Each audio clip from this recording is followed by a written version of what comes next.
Esta é a minha Bíblia. Eu sou o que ela diz que eu sou. Eu tenho o que ela diz que eu tenho. Eu posso fazer o que ela diz que eu posso fazer. Hoje eu serei tocado por essa palavra.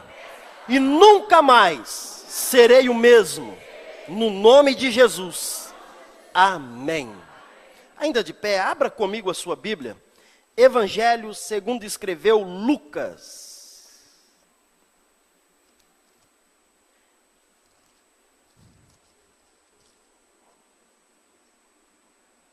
Evangelho segundo escreveu Lucas, o capítulo de número 22.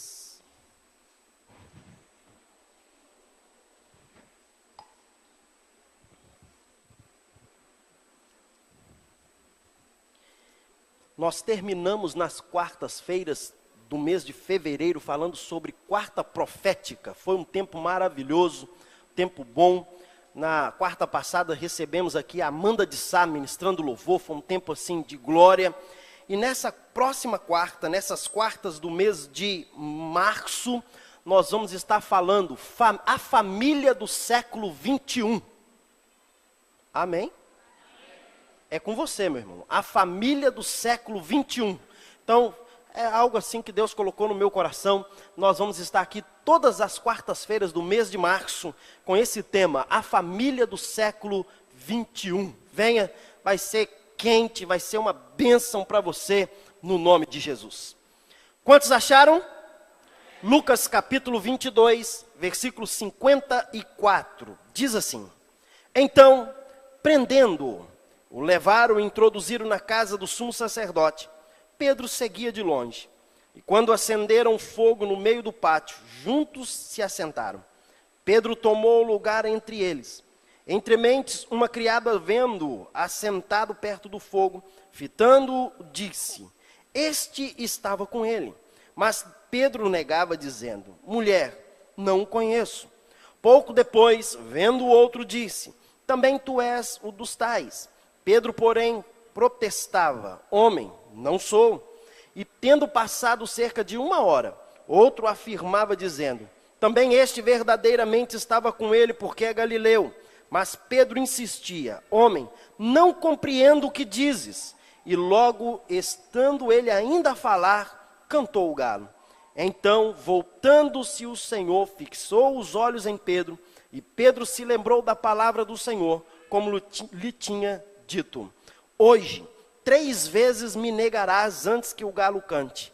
Então Pedro, saindo dali, chorou amargamente. Pai, essa é a tua palavra. Por si só ela é poderosa para transformar a nossa vida. Mas fale conosco nessa noite. Ó Deus, que o nosso coração esteja aberto, que a nossa mente esteja receptível para ouvir a tua voz e ouvir a tua palavra. No nome de Jesus. Amém. Amém, meus irmãos. Pode se assentar, fique à vontade. Gente, essa noite eu queria falar sobre a ladeira do fracasso. A gente está acostumado a falar muito sobre sucesso, a falar muito sobre vitória, a falar muito sobre conquistas. Mas eu queria falar nessa noite sobre a ladeira do fracasso. Existem alguns momentos na nossa vida que não é sucesso. Existem momentos na nossa história que não é alegria. Existem momentos na nossa caminhada que vem o peso, que vem a decepção, que vem a angústia, que vem os momentos tristes. E nós precisamos então lidar com essas situações. Mas por que essas situações vêm até nós? Por quê? Quais os motivos? Como nós mesmo começamos a descer a ladeira desse fracasso? Como nós começamos a caminhar essa ladeira? Uma psicóloga que acompanhava a seleção brasileira na Copa do Mundo anterior, ela definiu uma frase definindo a derrota da seleção. E ela diz o seguinte: foi como ver uma família morrer num desastre. Foi como ver uma família morrer em um desastre. Outro articulista disse bem claro: não há explicação para o fracasso. Não existe essa explicação. Nós não conseguimos medir o tamanho dessa derrota. E aí vem uma pergunta que ela é clara e sempre a gente faz. Por que tanta gente fracassa? Por que tantas pessoas vivem no fracasso? Que fatores levam a esse fracasso? O que faz uma pessoa se sentir fracassada? Primeira coisa, o fracasso não acontece da noite para o dia. Olha para o teu irmão, diga para ele, o fracasso não acontece da noite para o dia. Ninguém está no sucesso e de repente no fracasso amanhã. Ele é um processo, ele vem dia após dia, ele é o resultado de ações, de decisões, e muitos pensam que o fracasso é o resultado da passividade. Muitos pensam que o fracasso é aquele que não faz nada, é o fracassado. Já ouviu essa frase aí? Já ouviu a frase da mãe dizer para o filho, está dormindo até meio-dia, por isso que não dá em nada, por isso que está fracassado. Se você ouviu ou se já falaram com você, fica quietinho que ninguém fica sabendo. Às vezes essas coisas começam a acontecer, mas não é assim. Tanto o fracasso, tanto o sucesso, depende da estratégia que enfrentamos ou que colocamos na nossa vida. Tanto o fracasso, tanto o sucesso, depende da estratégia que traçamos. Existem pessoas que não sabem para onde vai. Existem pessoas que qualquer lugar para eles serve. E qualquer lugar vai chegar aonde talvez o coração não desejava.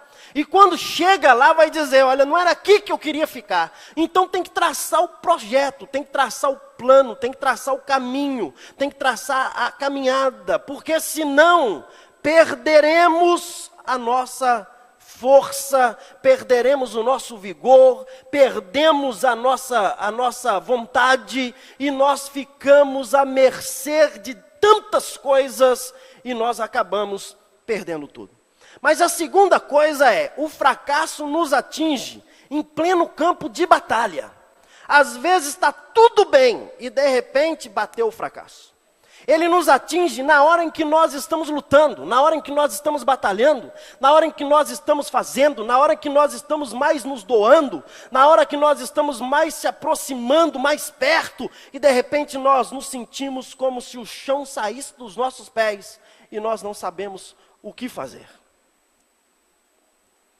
Na nossa sociedade, nós olhamos para vidas, pessoas que hoje estão vivendo um fracasso entre aspas. Por quê, pastor? Porque os objetivos pessoais não foram alcançados. Porque metas profissionais não foram conquistadas. A vida sentimental frustrada. Casamentos, em vez de se tornar bênção, se tornou um fardo. Fracasso na educação dos filhos. Fracasso no ministério. Fracasso na vida espiritual. E por aí afora vai. Nós encontramos pessoas que estão a ponto de dizer, até aqui eu fui, daqui para lá eu vou do jeito que der. Mas quando eu olho para o texto que eu li, me mostra a vida de um homem chamado Pedro. Quem era Pedro? Pedro era um discípulo de Jesus. Esse discípulo, ele estava junto com Jesus. O dia em que Jesus encontrou Pedro, Pedro estava pescando. E Jesus chama Pedro e Jesus disse assim, larga tudo que você está fazendo, vem comigo porque eu vou fazer você pescador de homens. Eu vou mudar a sua vida, eu vou mudar a sua história. Então vem comigo, Pedro, porque você vai ser diferente. Pedro larga tudo, Pedro vai seguir Jesus. Pedro era meio sanguíneo ou sanguíneo por completo. Pedro, ele era aquela pessoa nos nossos dias atuais que diz o seguinte, pastor, comigo é assim, bateu, levou. Já ouviu aí a expressão de alguém dizer isso? Pastor, comigo é assim, eu não levo desaforo para casa. Comigo é assim. Pedro era mais ou menos esse tipo de pessoas que nós encontramos aí hoje.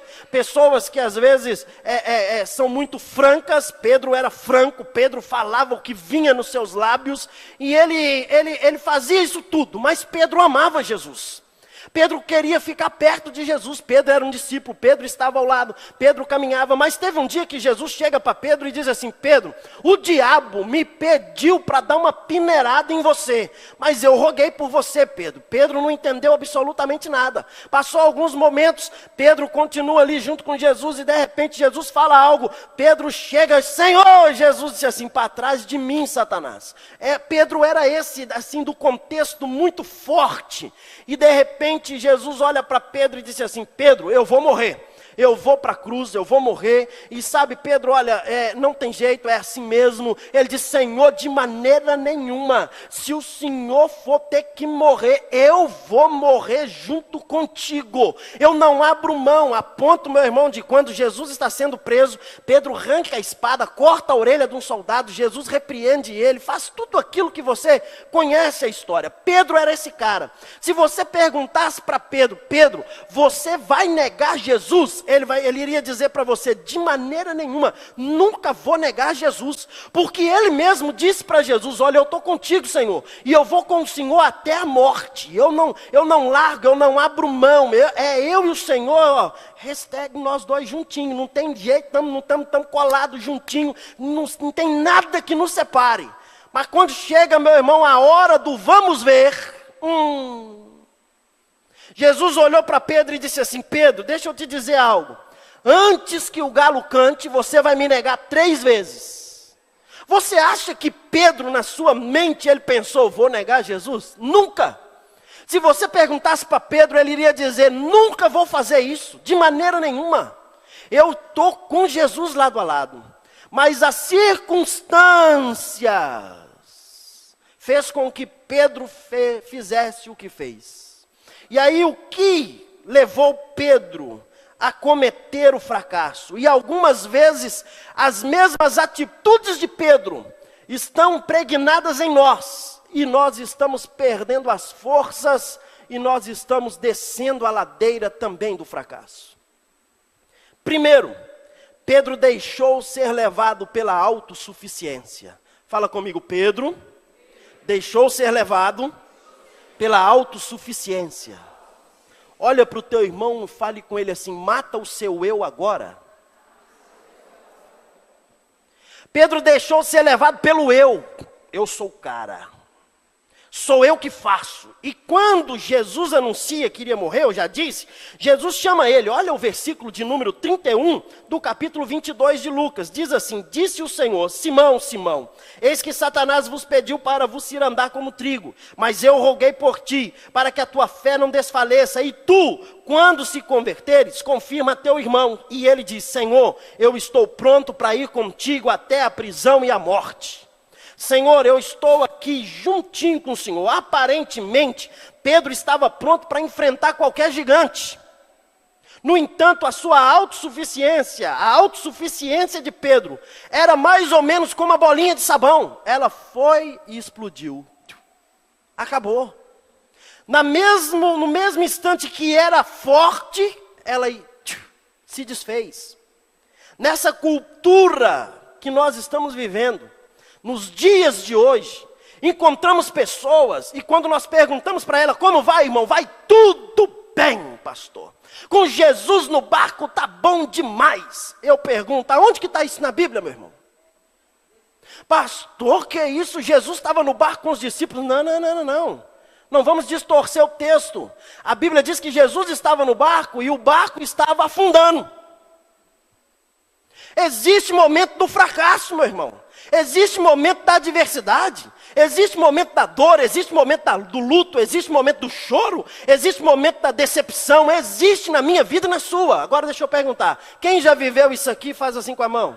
Se você não levantou a mão, nos ensina depois como viver sem passar por esse momento. Jesus estava no barco. Ele estava lá na proa, deitado, dormindo. Sabe o que aconteceu? Os discípulos foram até Jesus e eles pediram socorro. Com Jesus no barco vai ter tempestade, mas quando você clamar por Ele, pedir socorro, o socorro vem e a misericórdia dele chega até a tua vida. Existe diferença de ter Jesus no barco e de clamar por Jesus, de clamar por socorro. Nesse momento, nessa cultura que estamos vivendo também, se fala muito sobre estar só. Há uma expressão que as pessoas usam, pastor, é melhor sozinho do que mal acompanhado. Aqui tem essa expressão ou só lá para o nosso lado afora? Aqui também tem, né? Então, às vezes as pessoas dizem, pastor, é melhor estar sozinho do que mal acompanhado, prefiro estar só. A revista Veja, uns dias para trás, uns meses, ela fez uma reportagem, colocou na capa, era uma reportagem sobre mulheres. Nada contra mulheres, viu mulheres? Já estou dizendo logo de cara. Colocaram lá assim, elas sozinhas, deixa eu ver aqui, elas sozinhas prosperam. E colocou uma mulher bem vistosa, colocando assim, elas prosperam. E colocou um homem, sabe aquele que secou, parecia que ficou meio chupadão? Então, colocou um homem ali e falou assim, eles sozinhos murcham.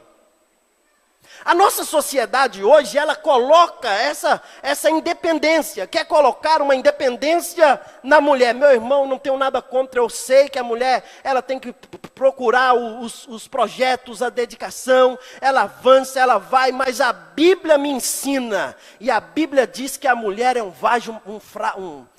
vaso mais frágil. Não tem como comparar a mulher vaso com o homem. Não tem, ela é um vaso mais frágil. E a sociedade, ela quer colocar que a mulher ela pode viver sozinha, que ela pode estar sozinha. Ei, Deus não chamou a mulher para estar sozinha. Não ouvi nenhum amém. Quer ver como é que muda? Meu irmão, Deus não chamou você para estar sozinho. Olha aí, só solteiros, a maioria deles que falaram. Nós estamos vivendo nesse tempo. A autossuficiência tem levado muitas pessoas ao fracasso. Muitas pessoas estão descendo essa ladeira do fracasso por se acharem o tal. Quantos nós encontramos dentro das nossas igrejas que acham que são os bonzons, que acham que são os melhores? Eu toco melhor, eu canto melhor, eu prego melhor. Se eu não estiver na igreja, nada acontece. Se eu não estiver na frente, nada vai. Se eu não estiver fazendo, nada funciona. Já encontrou isso por aí? Ou só lá em Betim, Belo Horizonte que eu encontrava? Meu irmão, a autossuficiência destrói qualquer projeto, qualquer vontade, qualquer situação, e nós precisamos entender algo. Houve um homem que ele se achou que ele era autossuficiente, chamado Saul. Deus chama, Deus diz, olha Samuel, unge Saul como rei, porque o povo quer um rei, ele é formoso, ele é bonito, ele tem porte, ele é o cara, põe ele como rei, colocou, ele começa a conquistar. Deus dá uma ordem para ele, vai lá, mata todo mundo, mata o rei, mata animal, mata tudo, não deixa sobrar nada. Aí ele, por se achar que ele era o bonzão, ele vai lá na cidade, pega as ovelhas, pega o gado, traz o rei preso, e ele coloca no cantinho. De repente chega Samuel chega e fala, que rugido é esse de ovelhas que eu estou ouvindo? Ele diz, não, é porque eu trouxe para sacrificar ao Senhor. Ainda coloca o Senhor na linha, na frente, para dizer, é para o Senhor, eu coloquei aí agora. Ah, mas e o rei? O rei está ali, está preso. Samuel olhou para ele, porque você desobedeceu a palavra do Senhor. Hoje o teu reino, como você rasgou as minhas vestes, porque Samuel estava saindo, ele puxa Samuel, como você rasgou as minhas vestes, o teu reino hoje foi dividido. Meu irmão, eu aprendo com homens de Deus, com homens na palavra, que a autossuficiência só leva à destruição. Agora eu aprendo com homens dentro da palavra e até aqui dentro dessa casa, que nós, quando dobramos os nossos joelhos, buscamos a presença de Deus, clamamos ao Senhor, Deus se manifesta com poder e graça, com honra, e Ele vem trazendo sobre nós o teu favor, a tua graça, e aí aquilo que estamos descendo a ladeira do fracasso, nós começamos a subir novamente. Segunda coisa que Pedro faz, a primeira ele achou autossuficiente. A segunda, Pedro menosprezou um dos fatores importantíssimos na vida do crente, chamado oração. Fala com seu irmão aí, sem oração, meu irmão, você não vai a lugar nenhum. Não tem como, filho. Sem oração não prospera. Sem oração não caminha. Agora, sabe o que é oração? Oração é orar e ação. Oração é essa junção de ação com busca. Eu preciso buscar, eu preciso orar, eu preciso falar com Deus, eu preciso clamar a Deus. Pedro menosprezou esse grande segredo da vida chamado oração.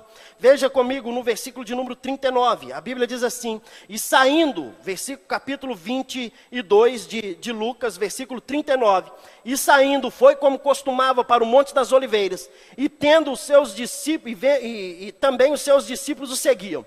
E quando chegou àquele lugar, disse-lhes: orai para que não entreis em tentação.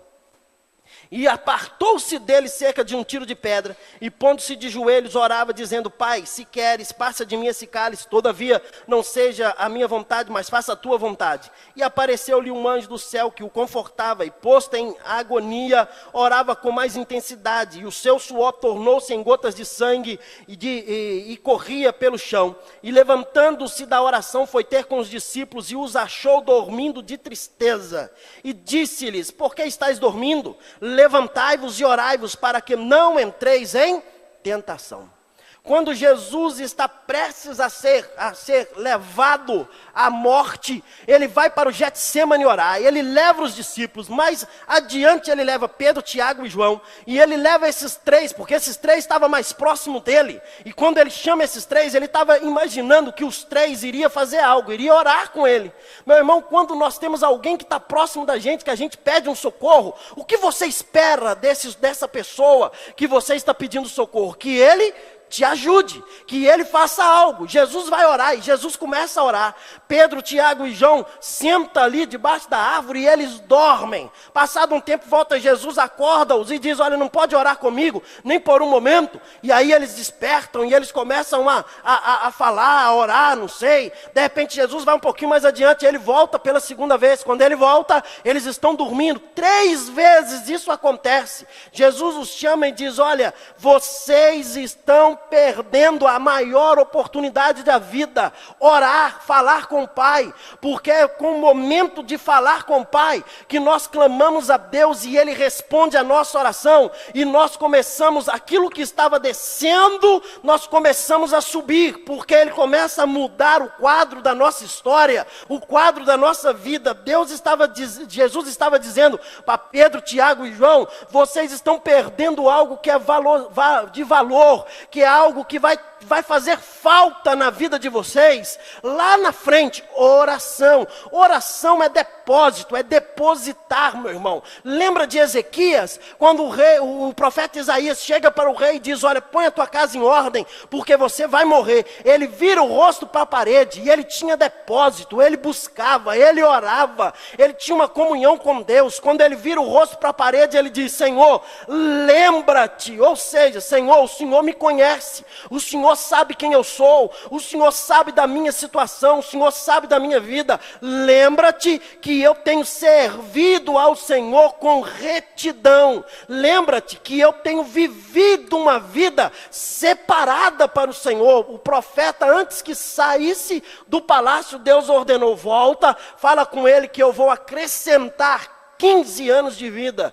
O profeta volta, anuncia, fala a palavra, você conhece o texto, mas o que eu quero chamar a sua atenção é: sem oração, meu irmão, a nossa vida é uma vida estagnada, é uma vida paralisada, nós não conseguimos agir. Sem oração, o inimigo coloca rancor no nosso coração. Sem oração, o inimigo coloca ódio no nosso coração. Sem oração, o inimigo coloca, meu irmão, situações que nós caímos, e situações orações pequenas, sem oração, sem vigilância, orai. Jesus estava dizendo para os discípulos, orem, para que vocês não entrem em tentação. Nós precisamos, meu irmão, orar antes da tentação vir. Nós precisamos estar forte, precisamos estar firme. Você precisa orar e dizer, Deus me livra da tentação, Deus me livra do homem mau, Deus me livra da mulher mau, Deus guarda a minha vida, guarda o meu coração, Deus guarda a minha família, Deus protege.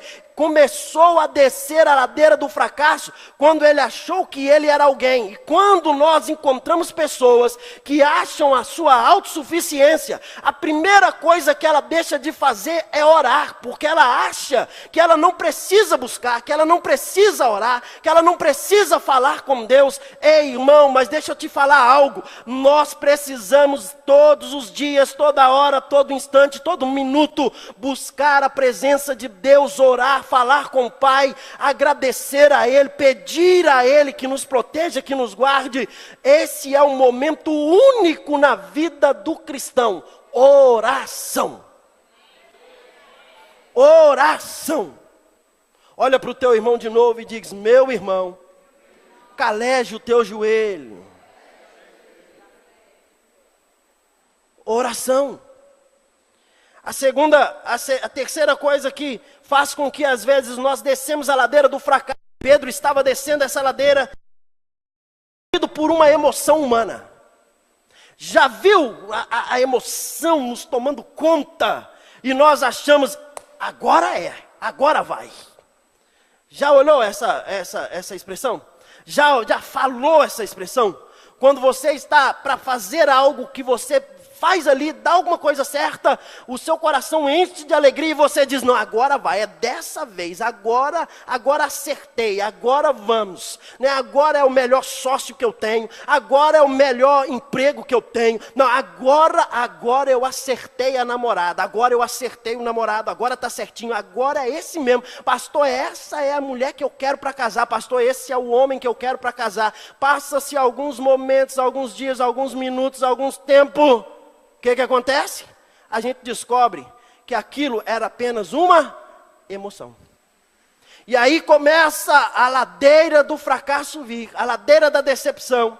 E nós, meu irmão, somos seres humanos, nós decepcionamos uns aos outros. Eu vou repetir, nós decepcionamos uns aos outros. Quem nunca foi decepcionado? Quem nunca foi decepcionado? Somos decepcionados pelos pais, somos decepcionados pelos filhos, somos decepcionados por irmãos, somos decepcionados por crentes na igreja, somos decepcionados por diáconos, somos decepcionados por líderes, somos decepcionados por músicos, somos decepcionados por todo mundo, inclusive pelo pastor. Somos decepcionados por todos, nos decepcionamos. Mas existe uma coisa, meu irmão, quando nós olhamos apenas para uma emoção humana, nós continuamos descendo a ladeira do fracasso. Mas quando nós olhamos para Jesus, que é o autor e consumador da nossa fé, não existe nada que nos paralisa e que nos deixe parado, porque Ele, o Senhor, nos põe de pé. Pedro estava sobre forte emoção quando quis defender Jesus. Não, Senhor, pode deixar, que agora deixa comigo. Se vir alguém, eu arranco a espada e eu mato todo mundo. Na hora do vamos ver, ele negou. Na hora que a situação apertou, ele negou. Já teve alguém do seu lado dizendo, olha, eu estou com você, estamos juntos, estamos juntinhos, estamos aqui firme. Pode deixar. E na hora que às vezes você diz um não para ele, você fica sozinho. Pastor falou comigo um não. Não quero mais essa igreja. Só um não. Não quero mais esse pastor. Não quero mais Jesus. O que Jesus tem com isso, irmão? E às vezes quando Jesus diz um não, nós achamos que está tomando. Mas agora vai. Não, não é, meu irmão. É apenas uma emoção humana.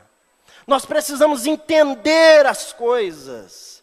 Pedro mostrou ousadia, Pedro mostrou ser ousado, quando ele disse: Senhor, estou aqui, vou defender o Senhor. Mas na hora que ele estava lá esquentando fogo, que veio uma criada e disse para ele: você é um deles. Ele olhou e disse: nunca fui. Eu não, de maneira nenhuma, eu não conheço esse Jesus, eu não sei nem quem ele é. Às vezes a emoção nos faz trair. Às vezes a emoção, as indecisões acabam nos levando ao fracasso. Às vezes ela consegue nos levar ao fracasso familiar, no fracasso trabalhista, no fracasso como igreja, no fracasso como líder, no fracasso como marido, como esposo, como esposa. Às vezes nos leva. As circunstâncias mudam. Os momentos mudam. Quantos casais casaram e na primeira discórdia, a mulher olha para o cara e diz para ele assim: bem que a mamãe dizia que você não prestava. Quantos que ele teve uma discórdia, ele olha para a mulher e falava: bem que a minha mãe falava que você era porca, que você não fazia nada, que você não sabia fazer nada, minha mãe tinha razão. Quantos? E por causa de uma situaçãozinha mínima, cria-se uma tempestade. Estou falando alguma coisa demais aqui, meu irmão? 99% dos casamentos que descem a ladeira do fracasso é por motivos fúteis. Por situações pequenas. Por situações simples. Porque nós não queremos abrir mão de situações. Agora, aprenda a lutar pensando que você precisa lutar com Deus. Aí sim a sua história é mudada. Aprenda a lutar dizendo: eu preciso ter Deus no centro da minha vida, Ele precisa estar comigo. Aí você vai ver que a tua vida será diferente. Pode ser que essa palavra hoje não seja para todos, mas Deus está dizendo para alguns aqui essa noite. Quarto lugar, Pedro, ele deixou ser levado. Pedro foi derrotado porque se envolveu com pessoas erradas. Versículo 55 diz: mas quando acenderam um fogo no meio do pátio, se acenderam ao redor dele, Pedro sentou com eles. Acenderam fogo, qualquer fogo. Tem gente que qualquer fogo, qualquer situação, ele já se aproxima e está próximo. Já se torna íntimo, já se torna bem. Tem gente que abre a vida para qualquer um, dizendo os problemas para qualquer um. Ei, meu irmão, não faça isso não. Guarda o teu coração. Aquieta o teu coração. Pedro estava sentado no meio, ao redor do pátio, num fogo, porque ele estava com frio. Tem gente que as coisas estão o aquecendo, tá bom. Alguém pagou um sanduíche e ele já se abre todo. Faz isso não, meu irmão. Eu sei o que eu estou dizendo. Eu já encontrei pessoas acabadas por aí afora, dizendo que tudo acabou, porque abriu o coração. Eu já encontrei casais que terminaram tudo, que acabaram tudo, porque confiaram em alguém que não era para confiar. A minha pergunta para você é: com quem você tem andado? Com quem você tem caminhado? Com quem? Quais são as pessoas que fazem parte do seu ciclo familiar? Quais as pessoas que vão na sua casa? Quais as pessoas que entram dentro da sua casa, dentro do seu lar? Quais? Nós precisamos tomar muito cuidado com essas situações, porque isso, meu irmão, traz peso. Possivelmente aquela era uma noite fria. Talvez Pedro não estivesse preparado para enfrentar aquele frio. Existem pessoas que não estão preparadas para enfrentar a descida da ladeira do fracasso, do momento que está vivendo. Mas quando ele viu os homens acendendo uma fogueira, ele procurou aproximar. Não aproxima de qualquer fogo, meu irmão. Não aproxima de qualquer fogueira. Aproxima daquele que é um homem, uma mulher de Deus, que tem uma palavra de Deus para você, que pode te ajudar, que não vai contar os seus problemas para A, para B e para C.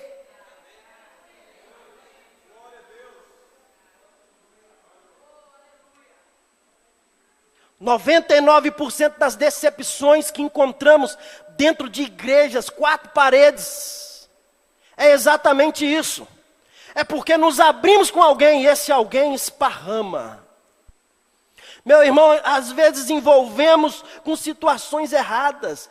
Crentes fazendo negócios e tendo sociedades com pessoas que não têm compromisso com Deus, pessoas que são arrogantes, pessoas que são prepotentes. Meu irmão, pense direitinho, porque o fim desse caminho é caminho de morte. O apóstolo Paulo ensinou a coisa e ele falou sobre jugo desigual. E às vezes nós pensamos que jugo desigual é para casamento, jugo desigual é para toda a nossa vida. Que comunhão tem a luz com as trevas? Que prazer tem o crente com o ímpio? Que comunhão temos, meu irmão? Meu irmão, nós precisamos ser separados, diferentes. Nós não podemos viver com pessoas que estão nos levando para o caminho errado. E é normal, gente, é normal, quando um crente, um servo de Deus, um fiel a Deus, ele se envolve com pessoas erradas, é normal. E às vezes alguém diz assim, não, é porque eu vou me envolver, porque eu vou trazê-lo para cá. 99% é ele que vai para lá. É raro. Gente, eu sei o que eu estou dizendo. Agora, quando a gente se aproxima de fogo estranho, a nossa fé é queimada. Quantas pessoas estão com a fé murcha, a fé acabada, porque se aproximou de fogo estranho? A confiança fica debilitada, a fidelidade acaba, o amor acaba, a gratidão acaba. E o resultado da falta de fé, da confiança, da fidelidade, do amor, da gratidão, o resultado disso é mentiras. O resultado disso é medo. O resultado disso é traição. O resultado disso é negação. Veja o que Pedro diz na rodinha daquele fogo. Pedro dizia o seguinte: eu não conheço esse homem. Eu não conheço esse homem. Eu não sei quem ele é. E eu sei o que eu estou dizendo, meu irmão. Geralmente a gente debanda para o outro lado. Quando eu era adolescente, eu fazia parte de uma denominação que a gente não podia usar bermuda, não podia jogar bola, não podia usar camiseta, não podia usar nada disso. Nada, era algo assim, ó, só aqui, ó, mais nada. E eu já falei que uma vez eu fui excluído da igreja porque eu chutei uma caixinha de fósforo. E o pastor disse para mim que na minha mente eu estava chutando uma bola. Aí você pensa na pressão que era. Mas meu irmão, quando eu ia para a quadra jogar futebol escondido, quando eu chegava lá, que os meninos viravam para mim e falavam assim, você não é crente? Eu falava assim, e agora? O que eu falo? E agora? Qual a situação? Eu ficava assim, eu falava, sou. Ah, mas a sua igreja deixa jogar bola? Eu falei, a minha igreja deixa. Aí eles olhavam para mim e diziam, qual igreja que você é? Eu falei, agora lascou. Qual a igreja que eu vou falar? Aí eu virava e falava assim, eu sou batista. E não era nada, meu irmão. Acabei profetizando tanto que cheguei. Sou batista. Você aí porque não era você. Pessoas estranhas, caminhos estranhos. Nós precisamos, meu irmão, andar com pessoas sérias, pessoas certas, pessoas verdadeiras. E amigo não é aquele que fala o que você quer ouvir. Amigo é aquele que fala o que você precisa ouvir. Amigo é aquele que depois de você comer uma feijoada e fica um carocinho assim de feijão preto no dente, ele olha para você, tem um caroço de feijão no seu dente. Limpa o dente aí. Esse é amigo. Não é aquele que deixa você entrar no elevador e quando você ri, todo mundo olhando para você. Não. Amigo. Caminhar com pessoas, meu irmão, que estão ao nosso lado. Agora nós precisamos saber com quem caminhamos. Caminhe com quem tem a mesma visão que você tem. Se você tem uma visão de ir para o céu, caminhe com alguém que está indo para o céu. Se você tem uma visão de buscar a Deus, caminhe com alguém que está buscando a Deus. Se você tem uma visão, meu irmão, de ser um adorador, caminhe com alguém que seja adorador. Caminhe com alguém que seja adorador. Sabe por quê? Porque se a gente mudar, meu irmão, caminha com fofoqueiro, você vai virar fofoqueiro. Caminha com mentiroso, você vai falar mentira tanto que você vai achar que a mentira é a verdade. E tem gente que fala tanta mentira e ainda usa a Bíblia.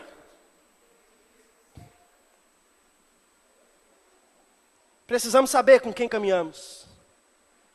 Quinto lugar, como Pedro foi arrancado desse poço, que ele estava descendo para o fracasso. Porque às vezes, meu irmão, a nossa vida nós estamos descendo. Mas há um tempo que Deus olha e diz assim, chega, se você mudar o curso, eu vou trazer você daí do fundo do poço, onde você está, eu vou colocar você no sucesso outra vez. Eu não sei se você está descendo essa ladeira, mas deixa eu dizer algo para você. Se você fazer isso aqui, pode ter certeza que Deus vai honrar a sua vida. Mesmo em meio ao sofrimento, Jesus não esqueceu do seu discípulo. Veja o versículo 61. E virando-se o Senhor, olhou para Pedro, e Pedro lembrou das palavras que o Senhor lhe tinha dito. Antes que o galo cante, hoje me negarás 3 vezes. Quando Pedro não, o galo cantou. Quando o galo cantou, meu irmão, ele lembrou, poxa vida, eu tinha falado, Jesus falou comigo que eu ia negar ele e eu acabei negando. Jesus passa perto de Pedro, e quando Jesus passa perto de Pedro, Jesus dá uma olhada. Fala com seu irmão assim, um olhar vale mais do que palavras. Um olhar vale mais do que palavras. Às vezes um olhar, meu irmão, é o suficiente. Um olhar, um simples olhar, muda tudo. Quando Jesus passou perto de Pedro, que ele olhou para Pedro, Pedro saiu e foi chorar. Pedro foi buscar, aquele olhar não foi um olhar qualquer, aquele foi um olhar diferenciado. Pedro saiu e ele foi lá e ele começou a orar, e ele começou a buscar, e ele começou a chorar, e ele começou a pedir a Deus, meu irmão, a misericórdia, pedir a Deus que Deus fizesse algo na sua história. Aí vem o tempo que Jesus é crucificado, Jesus é morto, Jesus fica 3 dias no sepulcro, ao 3º dia ele ressuscita. Pedro, ele pensou, acabou tudo, agora está tudo acabado, agora não tem mais jeito para mim. Aquele que poderia fazer algo na minha história está morto. Ele falou que eu ia negar e eu neguei. Olha a decepção de Pedro, olha o aperto que Pedro estava vivendo. Mas no 3º dia, quando Jesus ressuscita, Jesus está sentado na pedra, vem as mulheres, quando elas chegam, elas perguntam para o anjo que está sentado na pedra, ela diz, onde está Jesus? Eles disseram, não sei, ele ressuscitou. Elas saem para procurar o Messias. Quando elas estão procurando, elas o encontram. Quando elas o encontram, eles a cumprimentam, eles fazem os cumprimentos de praxe, e Jesus vira para ela e diz, vai, avisa para os discípulos que eu ressuscitei, mas avisa para Pedro. Jesus manda avisar para Pedro. Avisa para Pedro que eu estou vivo.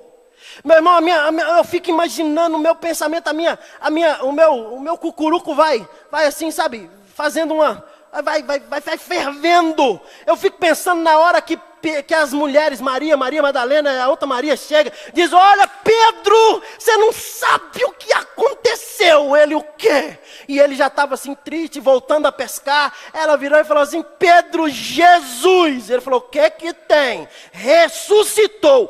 Pensa em 2 joelhos que bateu um no outro. Eu fico pensando, Pedro deve ter pensado, agora é a hora da prestação de conta, agora é a hora do momento, agora é a hora do negócio, vamos ver, porque eu neguei o cara, porque eu traí o cara, porque eu falei mal, porque eu fiz, e agora como é que faz? Vai ser o confronto, como é que vai ser? Ai meu Deus, me ajuda, pelo amor de Deus e tal. Aí Jesus dá uma ordem, fala para Pedro que eu estou vivo. Eles entram para dentro do cenáculo e eles ficam ali trancados com medo. De repente vem Jesus, entra pelas paredes, Pai seja convosco. Quando Jesus aparece, eles assustam. Imagina Pedro, meu irmão. Imagina quando a gente faz alguma coisa errada que alguém descobre. A gente vai encolhendo atrás da mesa assim, ó, vai agachando. Não é? Aí Pedro começa a ficar... Jesus, Pai seja convosco. Pedro até engasgado. E aí Jesus cumprimenta um, cumprimenta outro. De repente ele para, olha para Pedro e ele diz, Simão, filho de Jonas, você me ama? Pedro naquela hora entendeu o mistério. Falou assim, tem alguma coisa errada. Porque o nome dele era Simão. Jesus o trouxe ele, filho de Jonas. Jesus o chamou de Pedro. Pedro significa pedra pequena. Mas quando Jesus vai falar com ele, diz, Simão, filho de Jonas, ou Simão Pedro, tu me amas? É a mesma coisa do filho, quando faz alguma coisa errada, que a mãe dele chega, ou quando a minha mãe chegava e ela me chamava, o Anderson, eu já falava assim, sujou. Tem alguma coisa errada. Ou eu aprontei, ou ela está nervosa. Não tinha como correr, corria comer. Jesus olha e diz, Simão, tu me amas? Ele estava chamando Pedro pelo seu primeiro nome, Simão, tu me amas? Veja que quando Jesus vai dizer, Pedro, tu vai me negar, ele fala, Pedro, pedra pequena, você vai me negar. Mas quando ele vai para trazer a palavra de restauração na vida de Pedro, ele diz, Simão, tu me amas? Pedro significa pedra pequena, Simão significa cana. Fala comigo, cana. Jesus, meu irmão, ele é especialista. Quando o profeta Isaías, no capítulo de número 42 do seu livro, ele declara e ele disse assim, e ele quem? Jesus, não cortará a cana trilhada. Sabe o que é cana trilhada? Cana, uma torceira de cana, já viu? Já, não já? Nós morávamos em Rondônia, meu pai tinha, e às vezes havia um animal e ele pisava lá na torceira da cana e a cana deitava. Quando ela deitava outras juntos. E fazia um trilho, por isso que era cana trilhada. E aí meu pai pegava a gente pela manhã, uma estaca desse tamanho, e a gente saía, cana por cana. Chegava lá, tinha que fincar do lado da cana, levantava aquela cana, né? Eu não sei nem como é que é aquilo é uma massa, né? Um pau doce, né? E aí firmava, amarrava, deixava ali, ia na outra, fazia os mesmos processos. Passados-se alguns dias, quando nós voltávamos, podia tirar a cordinha, tirar a estaca que foi colocada, aquela cana estava ereta, certinha, do mesmo jeito que ela era. Sabe o que Jesus estava falando? Jesus estava dizendo, Pedro, você é cana, e você deitou, você foi abaixo, você foi ao fracasso, você desceu a ladeira, Pedro, mas eu sou especialista em restaurar uma cana que foi deitada.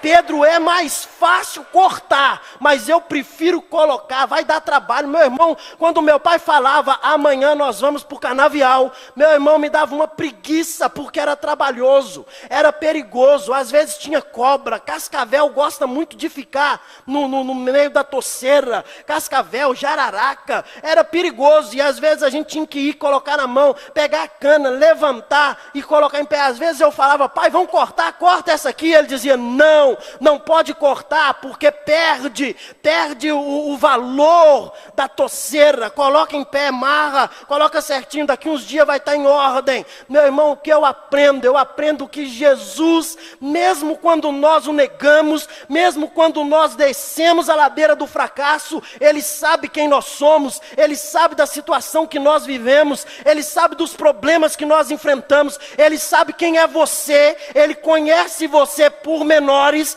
mas Ele está dizendo, eu não corto você, porque às vezes é mais fácil cortar, às vezes é mais fácil pegar, cortar, jogar fora, colocar outro no lugar, é mais simples, mas Jesus não faz isso, vai dar trabalho, mas Ele envia o Espírito Santo, e vem o Espírito Santo como aquela estaca, e Ele vem e coloca do lado da minha vida e da sua vida, que somos essa cana que deitou pelo fracasso, pela tristeza, pela decepção, pelas angústias, e Ele coloca do lado, e Ele pega você, coloca em pé. Quando Ele nos coloca em pé, vem, amarra com as suas cordas e deixa ali, e Ele diz, olha, estou com você, do ladinho de você, ainda tem jeito, ainda tem tempo, você não vai ser cortado, você não vai acabar, ainda tem tempo, ainda vai ter esperança. Você é uma cana que deitou, mas ainda há esperança para a tua vida. Você não será cortado da torceira, você não vai ser lançado fora. Eu sou o Senhor que te tomo pela mão, te digo, levanta, não temas, porque eu sou contigo.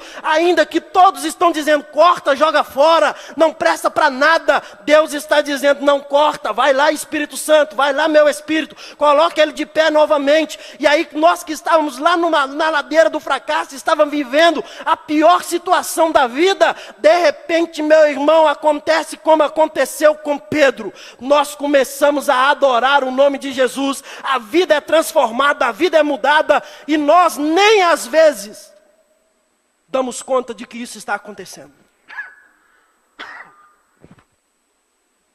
Existem situações na nossa história que nós precisamos parar para analisar o porquê que essa cana que sou eu e você deitamos. Pare para pensar, Deus tem um carinho especial com você, meu irmão. Você já errou, você já pecou, você já fez tantas coisas, e Deus olha para você e diz: eu ainda continuo do seu lado. Eu ainda continuo do seu ladinho. Eu ainda vou te usar muito. Eu ainda vou fazer com que as pessoas compreendam quem você é. Aos olhos humanos, Pedro não poderia ser quem ele foi. Jesus disse: quando você se converter, apacenta as minhas ovelhas. Mas teve um dia que Pedro obedeceu à voz de Jesus. Tudo começou a mudar. Ele respondeu para Jesus 3 vezes. Tu me amas? Ele disse: te amo, Senhor. Te amo, Senhor. Te amo, Senhor. Confessou. Quando confessamos, somos perdoados. De repente, a primeira coisa que acontece, Pedro está junto com os discípulos, mais cerca de 500 irmãos, dentro do templo, esperando a descida do Espírito Santo. A Bíblia diz que o Espírito Santo veio e tinha 120 irmãos naquele dia dentro do cenáculo. O Espírito Santo tomou aqueles irmãos, todos começaram a falar em línguas, todos foram cheios do Espírito Santo. Sabe, Pedro, esse Pedro que negou Jesus, ele sai para fora. E aí o livro de Atos vai começar a mostrar-nos a história, a capacidade desse homem chamado Pedro. Quando Pedro sai para fora, ele vai para a varanda e ele começa a pregar. Na primeira pregação de Pedro, quase 3.000 almas renderam-se aos pés de Jesus. A minha pergunta é, se Jesus tivesse cortado Pedro, meu irmão, o que tinha acontecido com aquelas 3.000 almas? Ei, a obra que Deus colocou para você fazer, eu não vou fazer. É você. Você pode estar aqui hoje deitado, como essa cana, prostrado, dizendo, não tem jeito. Deus está dizendo, o meu Espírito Santo vai colocar você de pé. Você não vai continuar assim, ainda há esperança para a tua vida.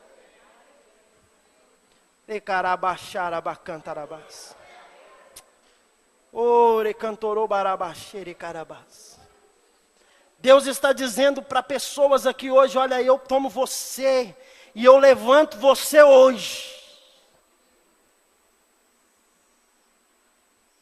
Quando eu olho para a vida de Pedro, menosprezou o segredo da oração, mas quando ele foi cheio do Espírito Santo, ele estava orando.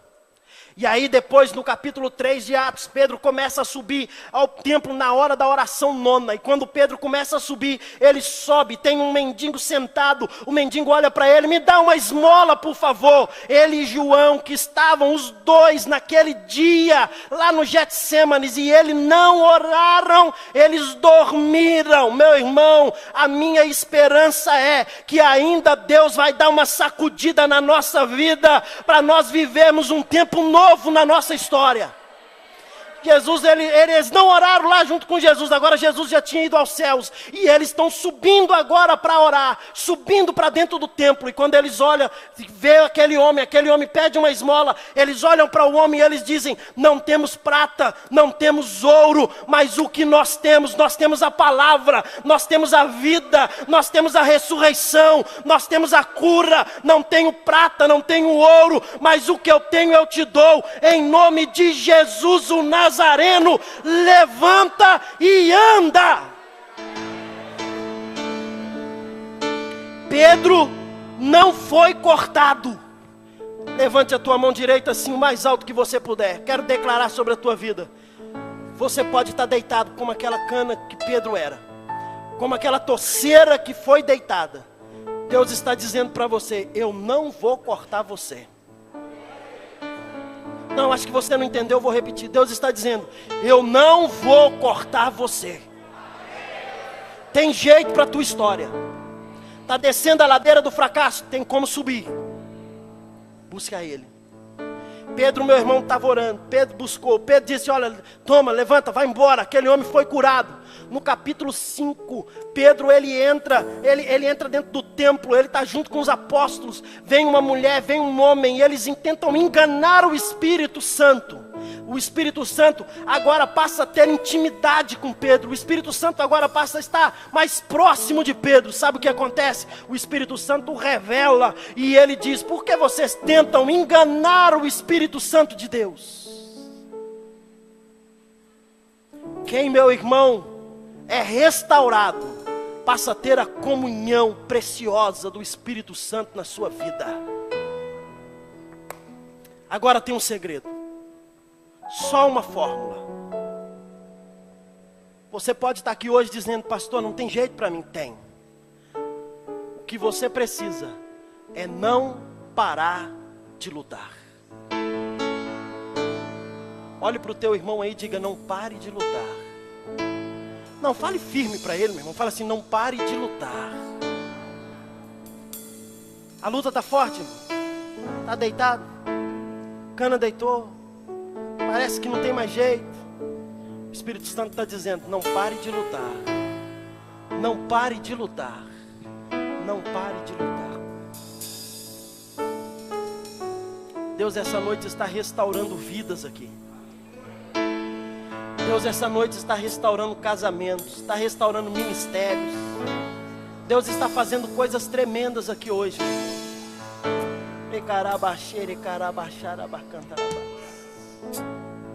Somente aqueles que estão dispostos a dizer: olha, eu sou igualzinho esse, igualzinho Pedro. Eu tô às vezes até deitado, ou mais deitado do que Pedro. Mas você não quer parar de lutar. Quero convidar você a ficar em pé no seu lugar.